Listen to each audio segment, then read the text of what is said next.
오늘은 그러므로라는 제목으로 여러분과 함께 말씀을 상고해 보려고 합니다. 여러분, 습관이라는 것은 좋기도 하지만 무섭기도 합니다. 익숙함이란 것은 좋기도 하지만 무섭기도 합니다. 왜냐하면 우리가 신앙에 좋은 습관들이 들고 익숙함이 들어서 힘들고 어려울 때 주님을 찾고 순간순간 주님과 동행하는 습관이 되어 있다면 참 좋겠지만, 그것 외에 다른 하나님과의 깊이 있는 관계성 아닌 나의 안 좋은 습관이나 안 좋은 버릇들이 익숙해지고 그것이 습관이 되어 있으면 참 무섭습니다. 제가 굉장히 좋아하는 TV 프로가 하나가 있는데, 그것은 뭉쳐야 찬다라는 것입니다. 뭉쳐야 찬다.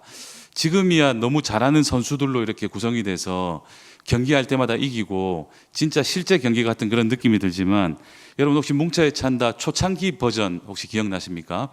거기 나왔던 여러 사람들이 있죠. 이봉주 선수도 나왔었고 허재 선수도 나왔었고 굉장히 많은 선수들이 나와서 재밌게 그 프로를 봤던 기억이 납니다. 그런데 그분들이 전부 다 국가대표들이지 않습니까? 각자의 분야에서 최고의 선수들이었죠. 그런데 자기의 것들만 잘하는 모습이었습니다.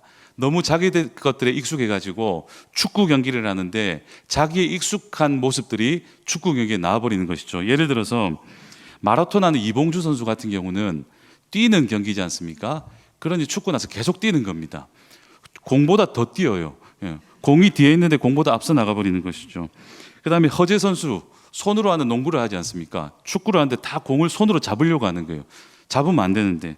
그리고 여러분 잘 아시는 레슬링의 심건호 선수, 보이는 사람마다 잡아서 넘어뜨리려고 하는 그런 모습을 보여요.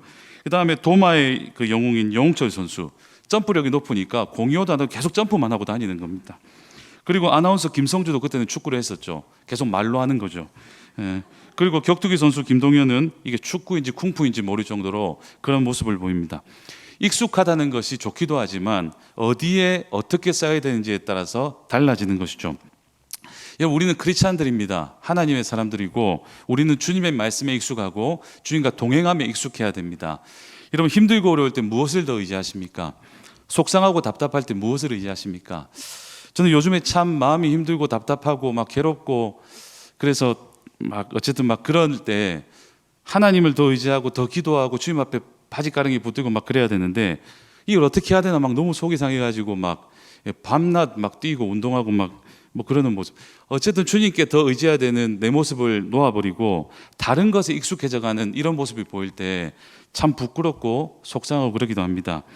오늘 이 말씀을 보면서 나는 어떤지 돌아보고 주님이 원하시는 모습으로 회복되는 오늘 저녁이 되었으면 합니다.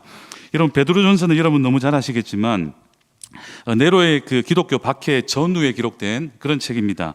그래서 이 책의 주제는 로마의 그 가혹한 박해 속에 살 수 있는 방법은 산 소망이신 그리스도를 붙잡는 것, 이게 베드로전서의 주제입니다.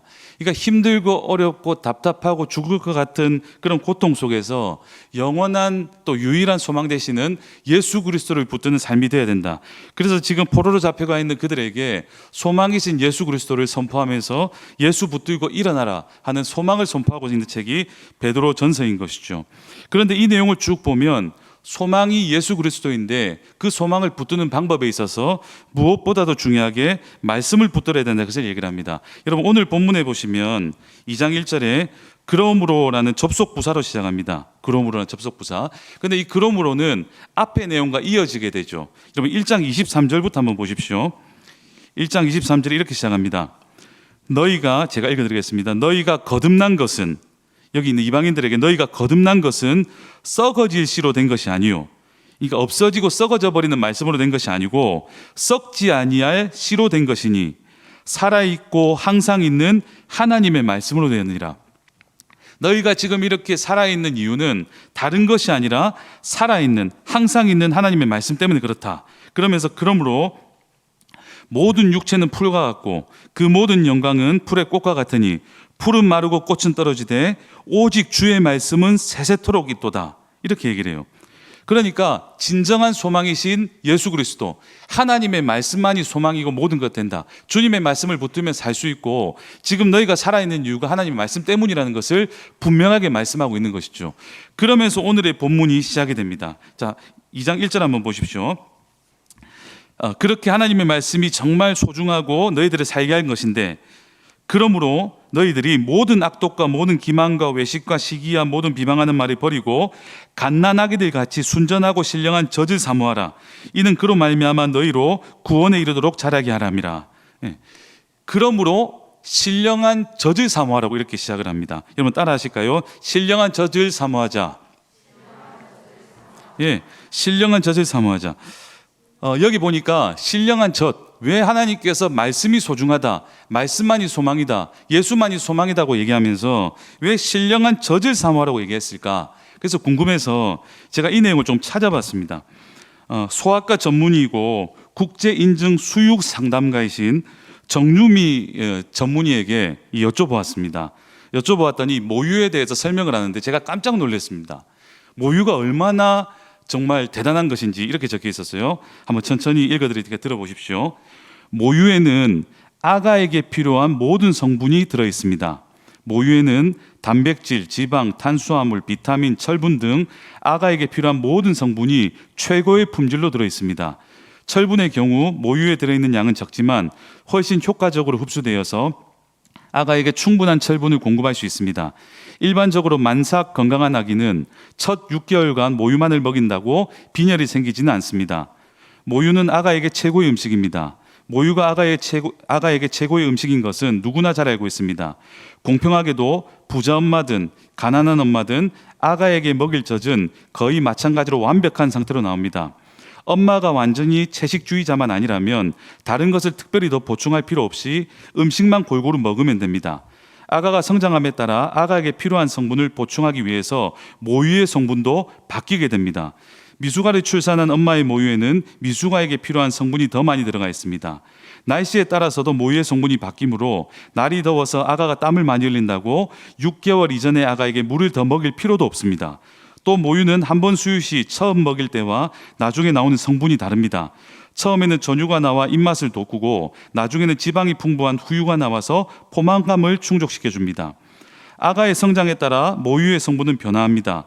분만 후 첫 수일간 나오는 모유를 초유라고 부릅니다. 이 시기의 모유는 면역 성분이 중요합니다. 초유는 첫 번째 예방주사라고 불릴 만큼 면역 기능이 뛰어난 음식입니다. 양이 적은 초유는 수일간에 걸쳐서 양이 늘어나 이행류가 되고 또 시간이 지나면 성숙류가 됩니다. 처음 모유의 성분에는 분유의 성분인 카제인의 함량이 적지만 생후 6주가 지나면서 카제인의 양은 점점 늘어갑니다. 카제인 성분이 늘어나면서 모유 수유 아가의 변이 점점 굳어지고 며칠 만에 한 번 변을 보기도 합니다.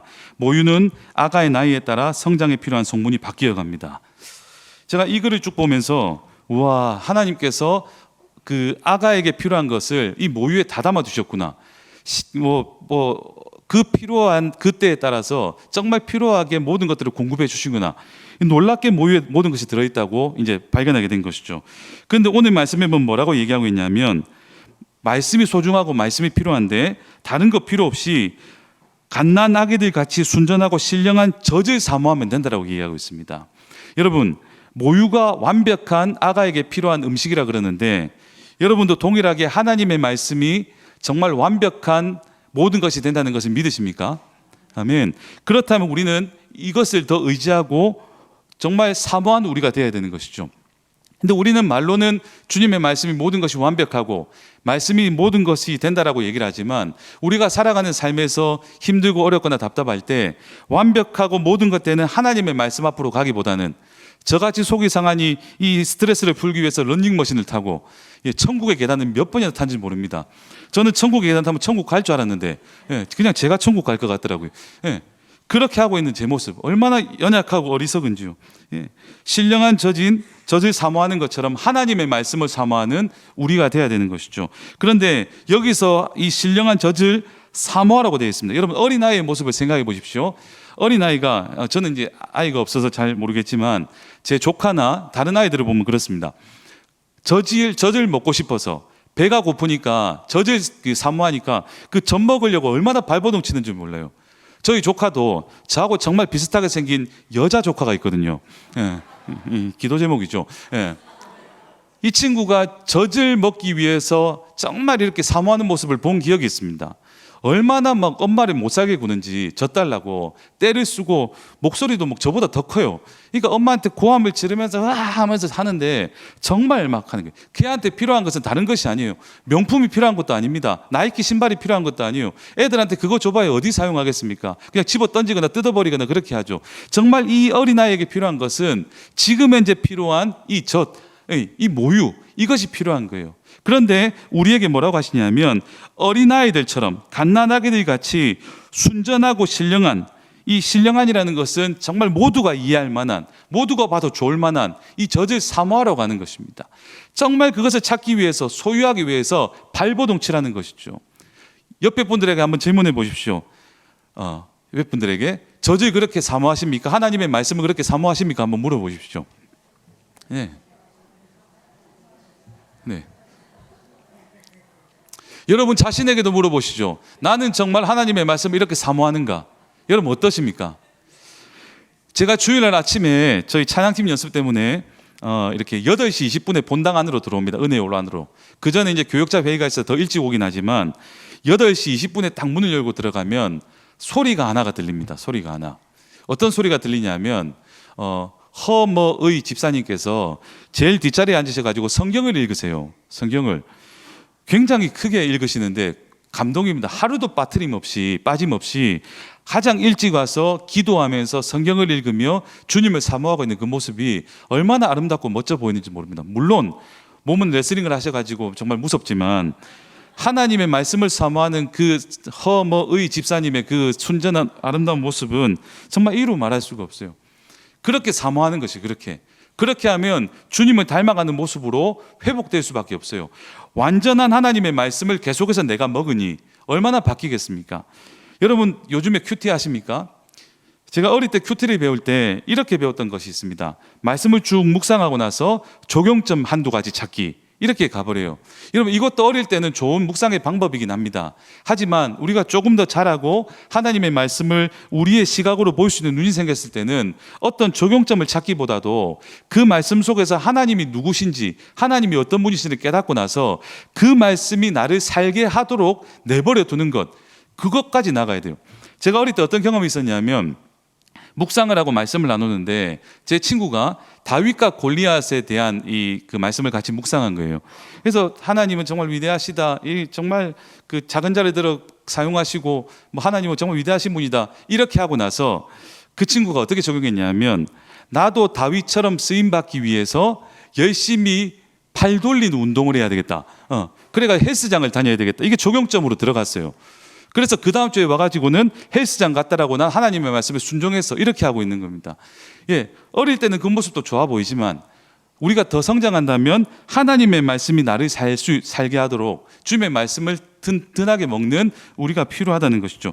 그 말씀이 우리를 살게 합니다. 얼마 전에도 우리 찬양팀에 있는 한 그 형제 자매와 앉아서 같이 나눔을 하다가 계속 죄책감이 든대요. 무슨 죄책감이냐 그러면 말씀대로 살려고 하는데 살아내지지 않는 나의 모습 때문에 너무 죄책감이 든다고 하는 겁니다. 그런 마음은 너무나 아름답죠.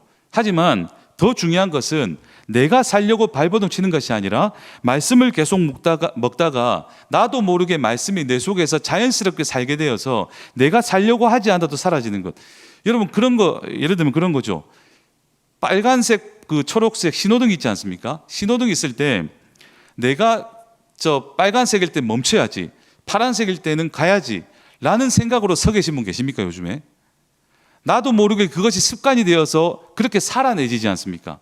길거리에는 침 뱉으면 안 돼, 길거리에서 고함 치면 안 돼, 이런 것들 어떻게 보면 누구나 다 이성적으로, 여기 말하는 신령한 젖, 이성적으로 다 자연스럽게 해지는, 그렇게끔 습관이 되도록 만들어버리는 것, 이것이 우리에게 필요한 삶의 패턴이라는 것이죠. 말씀을 계속 먹고 살아가다 보면 나도 모르게 살게 하는, 하나님의 말씀이 나를 살게 하는 그 단계까지 나아가는 것, 그것이 필요하다는 것입니다. 그러기 위해서는 우리가 이 신령한 젖, 하나님의 말씀을 계속 사모하는 우리가 되어야 되는 것이죠.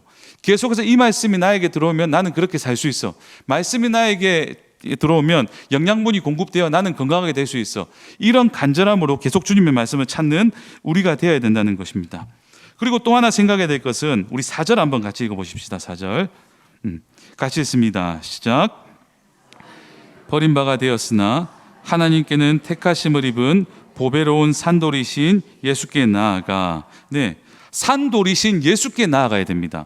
여러분, 아까 우리가 읽은 것처럼 신령한 젖을 사모하고 하나님 앞에 예수께 나아가기 위해서는 주님이 자리 잡으셔야 되는 자리에 그 공간을 내어드림이 필요한데, 그러기 위해서 1절에는 우리에게 버려야 될 것들을 몇 가지 얘기하세요. 자, 1절 보십시오. 그러므로 모든 악독을 버리랍니다. 여러분, 악독이라는 것은 남을 해하려는 무자비한 모든 말을 의미합니다.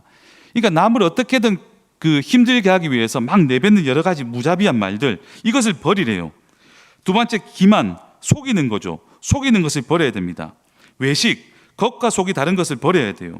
시기, 우월감에서 나오는 타인이 잘 되는 것에 대한 이 배아픔, 이것을 버려야 됩니다.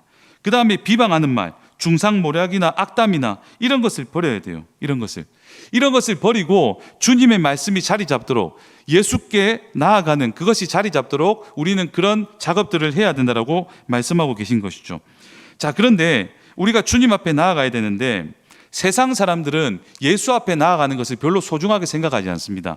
그래서 뭐라고 표현하냐면 7절에 보시면, 그러므로 믿는 너희에게는 보배이나 믿지 아니하는 자에게는 건축자들이 버린 그 돌이 모퉁이의 머릿돌이 되고, 여러분, 건축하는 사람들이 보통 이렇게 자재를 잘 버리지 않습니다. 왜냐하면 그것들을 재활용해서 써야 돈이 되거든요. 돈을 낭비하지 않거든요. 그런데 버리는 것들이 있어요. 뭐를 버리냐면 재활용 안 되는 폐자재들은 다 버려버립니다. 그런데 여기 나오는 것에서 보면 예수님을 뭐라고 표현했냐면, 이들은, 세상 사람들은, 예수님을 모르는 자들은 예수님을 건축자들이 버린 돌, 그러니까 폐자재처럼 생각하는 거예요. 예수님이 불편한 거죠. 예수님의 말씀대로, 하나님의 말씀대로 살라고 하는 것이 너무 불편한 것입니다. 손해봐야 돼, 참아야 돼, 뒤통수 맞아도 돼, 이렇게 살아야 돼, 예수님도 그렇게 하셨잖아, 이런 것들이 너무 불편하니까 나는 그렇게 살기 싫어서 그 말씀을 버려버리는 거예요. 나는 그렇게 살기 싫어하는 거죠. 자, 그 다음에 8절도 한번 보시면, 또한 부딪히는 돌과 걸려 넘어지게 하는 바위가 되었다 하였느니라. 그 하나님의 말씀이, 예수님이 부딪히는 돌과 걸려 넘어지게 하는 바위가 되었다고 표현하고 있어요. 여러분, 예수님의 말씀이 우리에게 걸림돌이 됩니까? 예. 걸림돌이 되지 않죠. 하나님의 말씀이 우리를 더 살게 하는 생명이지 않습니까? 그런데 그들은, 주님을 모르는 자들은 예수님을 그렇게 표현하고 있어요. 버려야 돼, 소용없어, 나에게는 가치 없어, 부딪히는 돌이 되고 걸려 넘어지게 하는 바위가 돼, 나에게는 아무런 필요가 없는 존재야, 이렇게 얘기하고 있다는 것입니다. 왜요? 자기에게 불편하니까요. 여러분, 하나님의 말씀이 불편하십니까? 예. 한번 돌아보셔야 됩니다. 하나님의 말씀 처음 들을 때는 너무나 기쁘죠. 하지만 그 말씀대로 살아가려고 하고 그 말씀이 내 속에 들어와서 내 속에 있는 악독, 기만, 외식, 시기, 비방하는 말, 정말 주님이 싫어하는 것과 부딪히면 아프기도 해요. 그리고 너무 답답하기도 해요. 하지만 그 단계를 뛰어넘으면 나를 성장하고 살게 하는 생명이 되는 것이 하나님의 말씀입니다. 주님께서는 거기까지 나아가길 원하시는 것이죠. 근데 세상 사람들은 그것을 몰라요. 그래서 폐기물처럼 버려버려요. 폐기물처럼. 그런데 그것이 우리에게는 뭐가 되냐면 산돌이 되는 것입니다. 자, 5절도 같이 한번 읽어보겠습니다. 5절 같이 있습니다. 시작. 너희도 산돌같이 신령한 집으로 세워지고 예수 그리스도로 말미암아 하나님이 기쁘게 받으실 신령한 제사를 드린 거룩한 제사장이 될지니라. 예, 예수를 정말 소유한 자, 하나님의 말씀을 소유한 자는 어떤 삶을 사냐 하면, 여기 나오는 것처럼 이 돌이 버려지는 것이 아니라 그 돌을 기초로 해서 든든한 공동체를 세워나가게 됩니다. 관계가 무너지고 깨어지고 교회가 무너지고 하는 것들은 예수가 주인이지 않을 때 무너지는 현상들입니다. 제가 자주 언급해드리지만 제가 너무 존경하고 사랑하는 제 멘토 목사님께서 자주 그 얘기를 하세요. 지금 교회들이 무너지는 것 같죠? 여러분의 눈에 보이는 교회들이 무너지는 것 같죠? 교회는 절대 무너지지 않습니다. 지금 무너지는 것 같이 보이는 것들은 교회가 아니기 때문에 무너지는 것입니다. 예수님이 주인이신 교회는 절대 무너지지 않아요. 예수님의 말씀대로 든든히 세워져 나가는데 왜 흔들립니까? 예수님이 머릿돌이 되셔가지고 그 머릿돌에 맞춰서 하나하나의 산돌인 저와 여러분의 돌들이 하나씩 맞춰져서 건물이 세워지는데 왜 흔들리겠습니까? 예수님이 주인 아니라 정말 모나고 흔들리고 허물 많은 것들이 주인되고 세상의 권력과 부와 명예와 돈과 자기의 어떠함이 주인되어서 거기에 맞춰서 무언가를 맞추려고 하다 보니까 흔들리고 무너지는 것이에요. 그런데 절대 그렇지 않다고 얘기하죠. 너희도 산돌같이 신령한 집으로 세워지고 예수 그리스도로 말미암아 하나님이 기쁘게 받으실 신령한 제사를 드릴 거룩한 제사장이 될지니라. 우리에게 말씀하신 것이 바로 이것이라는 것입니다. 네. 우리는 돌은 돌인데 산돌이에요. 산돌. 제가 태어났던 그 용도라는 지역에 제가 있었던 교회 바로 옆에 그 제3용도교회가 있었거든요. 제3용도교회 안에 산돌 성경원이 있었습니다. 처음에는 그게 무슨 의미인지 몰랐어요. 산돌? 뭐 무슨 돌? 막 이러고 막 장난쳤는데 이 말씀을 보니까 정말 멋진 이름인 겁니다. 산돌 성경원. 그러니까 너희들 모두 다가 산돌이 되어라. 예수로 인해 산돌이 되어라. 여러분, 어떤 돌이 산돌일까요? 집으로 만들어질 수 있는 돌이 산돌입니다. 그러니까 내 주위에 사람들이 붙고 예수 중심으로 살아가는 내 주위에 나와 함께 사람들이 세워져서 아름다운 공동체가 형성될 수 있는 그 사람은 살아있는 산돌의 사람입니다. 그런데 산돌이신 예수와 내가 함께 있다고 하지만 내가 있는 공동체가 무너지고 흔들리고 넘어질 때는 어쩌면 내가 산돌이 아니라, 아니면 산돌이신 예수를 의지하는 것이 아니라 다른 것을 의지하는 그런 무너지는 모습이 있다면 어쩌면 나는 산돌의 모습으로 살아가지 않을 수 있다는 것이죠. 우리 옆에 있는 분들에게 한번 그렇게 고백해 줍시다. 당신은 돌입니다. 당신은 돌입니다. 여러분, 이게 나쁜 말 같죠? 근데 이 믿음의 시각으로 이 말씀의 근거로 딱 보면 돌 같은 존재는 좋은 말입니다. 그런데 산돌이 되셔야 돼요. 산돌. 예수 그리스도로 인한 산돌. 그래서 내가 예수 그리스도 옆에 붙고 내 옆에 또 다른 사람을 붙여서 아름다운 공동체를 이뤄가는 아름다운 사람, 바로 그것이 주님께서 우리에게 원하시는 그러므로의 삶이라는 것입니다. 예수님을 머리로 한 아름다운 공동체.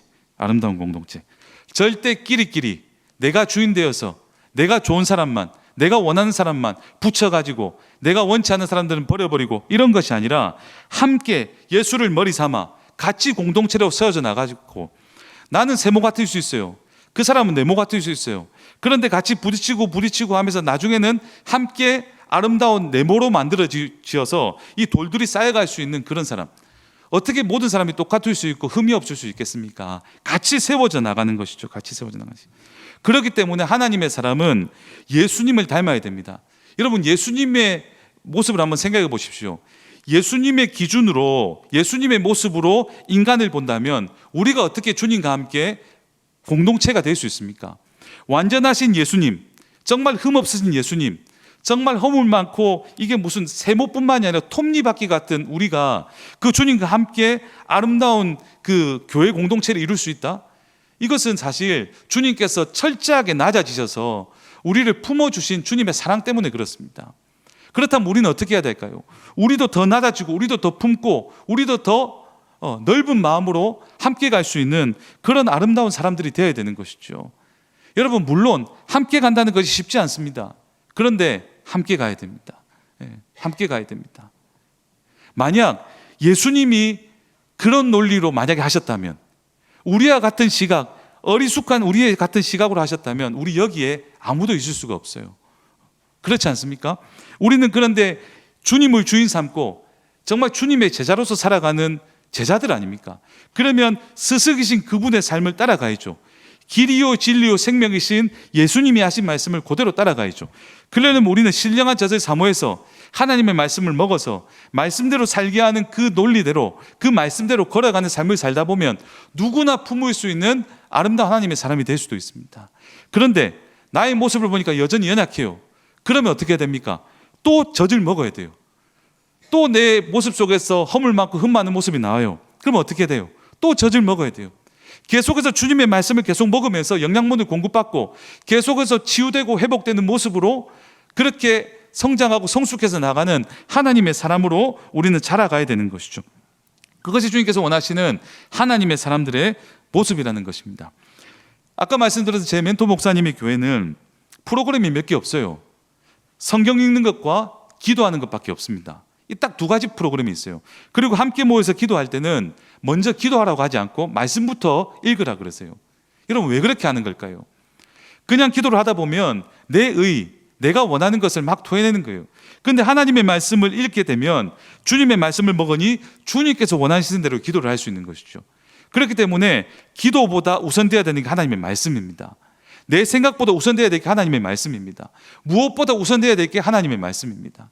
하나님의 말씀을 먹고 활동하고 하나님의 말씀을 먹고 기도하고 하나님의 말씀을 먹고 움직일 때 그 영양분으로 아름다운 것들을 만들어낼 수 있지, 이것을 먹지 않고 내 의와 내 무언가로 하려고 하면 결국은 내 몸이 상하고 나도 약해지고 주님의 뜻대로 하지 않으니 모든 것들이 무너지는 것들을 우리가 보게 될 것입니다. 그렇기 때문에 주님의 말씀을 먹어서 예수를 주인 삼아 예수를 머리 삼아 아름다운 공동체를 이뤄가는 것이 우리가 이 땅에 있는 이유라는 것을 잊으시면 안 됩니다.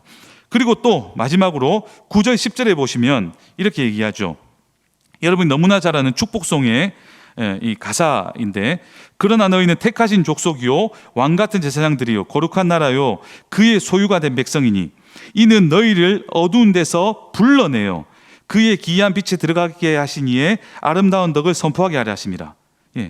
불러내었다고 하세요. 그 다음에 10절에 너희가 전에는 백성이 아니더니 이제는 하나님의 백성이요 전에는 긍휼을 얻지 못하였더니 이제는 긍휼을 얻은 자니라. 여러분, 우리가 먼저 주님께 나아간 것이 아닙니다. 우리는 어둠 속에 살고 있었던 그리고 백성이 아니었던, 긍휼을 얻지 못하였던 그런 자였습니다. 그런데 우리를 먼저 주님이 불러내 주셨어요. 주님이 먼저 우리를 선택해 주셨어요. 그 선택해 주신 다음에 우리에게 사명 주시고 살려주시고, 그래서 우리는 이 자리에 있는 것이죠. 나의 어떠함으로 그렇게 되고 있다는 그런 교만한 생각들을 내려놓으셔야 됩니다. 나는 주님 중심으로 살아가는 자, 주님께서 나를 먼저 택하여 주셔서 우리는 이렇게 예배할 수 있게 된 존재들이라는 것을 절대 잊으시면 안 됩니다. 우리가 어떻게 예배할 수 있는 자가 되었습니까? 우리가 어떻게 기도할 수 있습니까? 우리가 어떻게 찬양할 수 있습니까? 주님이 불러내서 그렇게 세워주신 거예요. 나의 어떠함으로 된 것이 없습니다. 나를 내려놓으셔야 돼요. 내가 무언가를 할 수 있다 내려놓으셔야 돼요. 주님 없으면 우리는 아무것도 아닙니다. 아무리 높이 올라가도 주님이 땡 하면 끝나는 거예요. 나는 너를 기억하지 않아 하면 끝나는 것 아닙니까? 주님께서 원하시는 삶을 살아야죠. 주님이 나를 움직여가고 계신다. 주님이 나를 선택해서 끌고 가고 계신다. 바로 주님이 나의 주인이라는 뜻 아닙니까? 그것이 우리에게 고백된 우리가 되어야 되는 것이죠. 내가 아는 주님 중심. 그렇기 때문에 여기 있는 베드로전서의 그 대상이 되는 그들에게 분명하게 말씀하는 것입니다. 그러므로 너희들은 정말 힘들고 어려운 지금 그 포로와 힘든 상황 속에 있지만, 정말 어둡고 추한 이 세상 속에 살아가고 있지만, 그래도 너희가 소망을 가져야 될 것은 하나님의 말씀이야. 주님의 말씀을 먹고 그 말씀으로 영향을 얻어서 힘있게 살아가고 말씀 중심으로 살아가고 너를 이끌고 가시는 하나님을 더욱더 의지하고 예수를 머리 삼아서 거기에 붙어서 하나하나 세워져 나가고 그 아름다운 공동체의 사람들과 사랑을 나누면서 살아가는 그 삶을 살아가면 그것이 진정한 크리스찬의 삶이란다라고 분명하게 말씀하고 있다는 것이죠. 여러분, 이것을 놓치지 않는 저와 여러분 되었으면 합니다. 우리 이 땅에서 아둥바둥 살아가지만 무엇보다 우리가 놓치지 말아야 될 것은 하나님의 말씀입니다. 하나님의 말씀을 읽으십시다. 하나님의 말씀 묵상하십시다. 큐티를 하십시다. 그리고 같이 나누십시다. 그래야 해서 정말 무엇과도 바꿀 수 없는 하나님의 말씀으로 가득 채워지는, 무엇과도 바꿀 수 없는 신령한 저진 하나님의 말씀을 더욱더 사모하는 저와 여러분이 되었으면 합니다. 같이 한번 기도하겠습니다.